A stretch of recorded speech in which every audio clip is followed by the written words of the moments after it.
এই যে জুৱা খেলত মানুহ ধৰি আছে এই যেনেকৈ ইউটিউবাৰবিলাকক ধৰি আছে আপোনালোকে বাৰু মন কৰেনে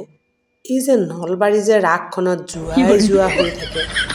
আকৌ যে আমাৰ এই দিছপুৰ এলেকাৰ কৃষ্ণনগৰ ৰাসখনত জুৱা হৈ থাকে আকৌ যে আমাৰ বেলতলাৰ ফালে যে গৈ পেলাই পায় এখন ডাঙৰ ৰাস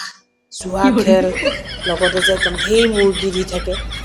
এইবিলাকত দেখোন চব পুলিচেই থাকে তাৰপিছতো দেখোন জুৱা খেল হৈ থাকে এইটো বা কি সেইটোহে বুজি নাপালোঁ আচলতে আমি পঢ়া শুনা কম কৰা মানুহটো অলপ জ্ঞানটো কম পাৰিলে বুজাই দিবচোন যদি কোনোবা আছে মোৰ ফ্ৰেণ্ড এইবিলাক কথা বুজি পোৱা বুজাই দিলে বৰ ভাল পাওঁ এই পুলিচৰ নাকৰ তলতে হৈ থাকে খেলখন নেদেখে দেখোন কিয়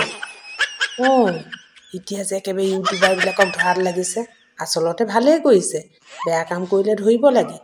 কিন্তু বৰ্তমান সময়ত আইনখনত দেখোন বেলেগ বেয়া কাম কৰাবিলাক একেবাৰে নাকত তেল দি ঘূৰি আছে আৰু ভাল কাম কৰাবিলাক গৈ পেলাই জেলত আছে এইটোহে বুজি নাপালোঁ সেইকাৰণে সুধিলোঁ দেই বেয়া নাপাব